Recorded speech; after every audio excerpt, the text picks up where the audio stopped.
Yo, yo, yo, what is up, good people? We are back again with another Arena Breakout Infinite video.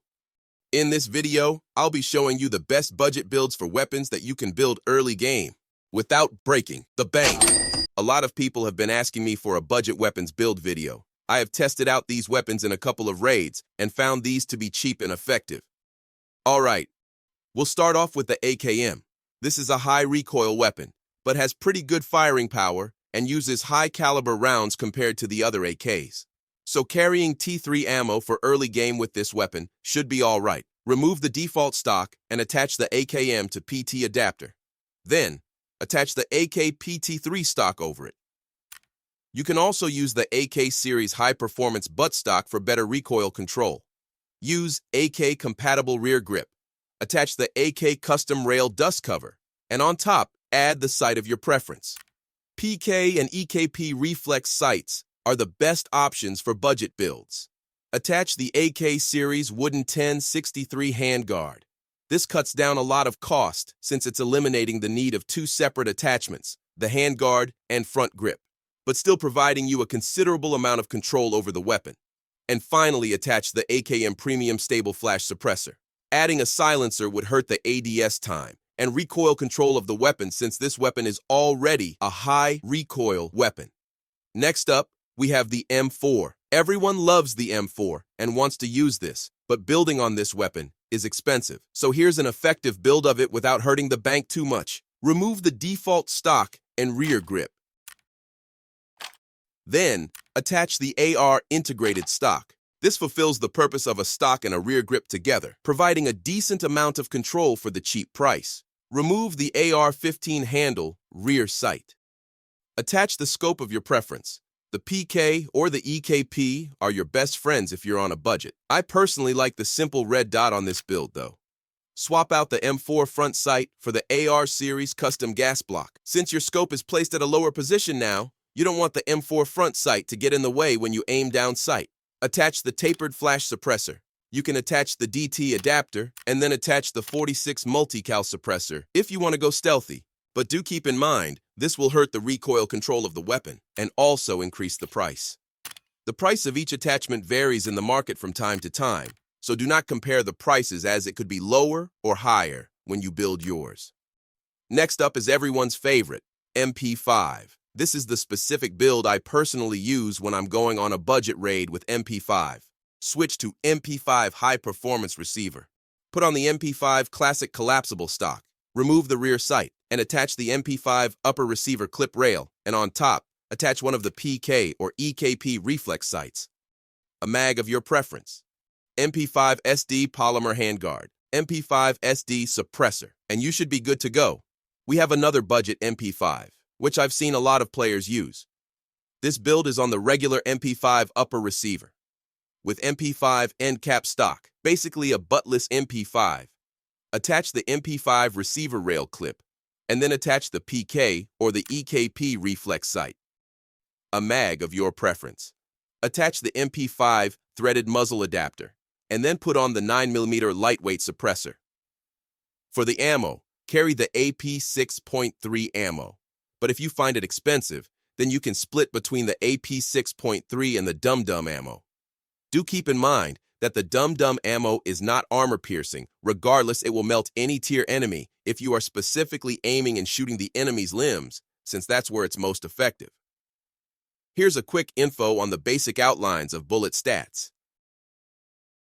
Let me quickly show you how I split the ammos.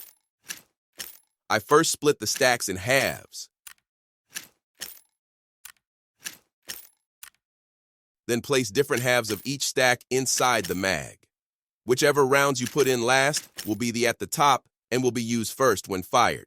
So if you top it off with Dum Dum ammo, you have to start off by firing the enemy from its limbs. Load the mags and put the rest of the ammo in the case, if you have one, so that you don't lose your ammo if you fail the raid. Next up, we have the MPX. This is one of the best weapons in the game, and it is one of the deadliest in close quarter combats using 919 caliber ammo with very fast reload time. And here is the best budget build for it. AR compatible rear grip, MPX standard collapsible stock, MPX 4.5-inch modular locking handguard. Swap the barrel for MPX barrel XS. Attach the PK or EKP sight to it. You can use the 30-round or the 41-round mag for it. 9mm muzzle brake. I personally do not use a suppressor if I'm going on a budget build with this weapon, as it hurts the recoil control, the ADS time, and also increases the price of the weapon. I found this weapon most effective in the Armory map. Next up, we have the Mosin.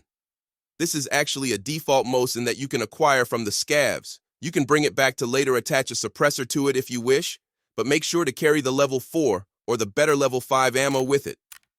The mag holds 5 bullets, and you can put the rest in your case if you have one. This way, if you fail the raid and lose the weapon, you only lose 5 rounds of it. There is a high chance you can acquire this Mosin from the scav in the tower in North Wheatfield, and on top of the broken bridge of the map farm. Next up, we have the pumps. This is a super budget MP133, and with the AP slug ammos, it works like a charm. Equip the MP133 polymer grip, and then attach your desired scope. Swap the barrel for MP133 710mm extended barrel. Keep the default handguard, the 6 or 8 shell magazine chamber. And finally, the tactical flash suppressor. Next, we have the M870. Attach the M870 ergonomic stock. Put on the ring short rail, any 1x sight of your preference. Attach the M870 extended barrel for more effective range, a mag of your preference. Next, we have the S12K. Honestly, this works just like a sniper when used with the AP slug ammo. Use the AK-compatible rear grip or AK series standard rear grip. S12K standard stock. Attach the PSO4X sight. This is the cheapest 4X sight available in the game right now. To attach any other sights, it'd require you to attach extra rail, which would cost you more. S12K standard receiver cover. S12K 5-round mag. Remove the rear sight. Keep the default S12K handguard. Attach the muzzle adapter and then attach the shotgun suppressor. For this build, I personally use and also recommend either the 5 rounds mag or the 20 rounds mag. This is because the 10-round mag requires a vertical 3-slotter space in the ChestRig, whereas the 20-round mag takes a 2x2 4-slot space. Let me quickly show you. The 9926 lightweight rig is cheap and has a 2x2 4-slot space, whereas all the other ones, and by other ones I mean the cheaper ones, all have vertical 2-slot space.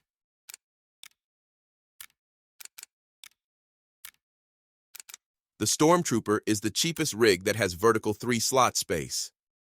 The reason for showing this to you is because when you are done using up the mag and reload your weapon, if the ChestRig doesn't have the necessary space, it automatically puts it in your backpack, and it won't pull it back from there unless you do it manually. Another thing to note is that if your backpack is loaded with items and has no space, it will drop the magazine and you will lose it. Therefore, it is best to carry a rig that has sufficient space for your magazine. Next up, we have the carbines. The M14 is a very good weapon using 7.62 caliber rounds. Use the 20-round mag. M14, ebony, wooden stock. M14, extended barrel. A simple red dot sight. You can also use PK or the EKP if you want to cut down on the price. And finally, attach the M14 suppressor. I would recommend using the tier 3 or 4 ammo. Next up is the Mini 14. This weapon comparatively has a lot less recoil in among the carbines with a decent RPM. Keep the Mini 14 integrated wooden stock, 20-round mag, EKP or PK sight, and finally add the 5.56 suppressor. This weapon is very effective with higher tier ammos and a good choice if you're on a budget. I would personally recommend using the tier 4 ammo even if you're on a budget. Next up, we have the BM59. This is a very good weapon for early game since this uses 7.62 caliber rounds and the base weapon comes at a very affordable price. There's not a lot to change in this weapon. Use the 10-round mag, remove the rear sight, dedicated BM59 top rail. A sight of your preference. I use the simple red dot on it, but the PK or EKP works just as good. And finally, attach the M14 suppressor on it. I would recommend using the tier 3 or 4 ammo on this weapon. And last but not least, we have one in the sidearms category, and that is the MP9. It is just as good as the MP5, but lesser range. and I'll tell you the importance of it at the end of this build. Attach the MP9 folding stock, dedicated MP9 top rail, a sight of your preference, 32-round standard mag, dedicated MP9 muzzle adapter with suppressor. The thing about this build is that it is basically just an MP5 using the same caliber ammo, almost the same RPM, and as effective as the MP5. So you're basically carrying a full-on SMG in your sidearm slot. This means your primary and secondary slots are empty, and you can bring back extra weapon from the raids. All right, that is it for now.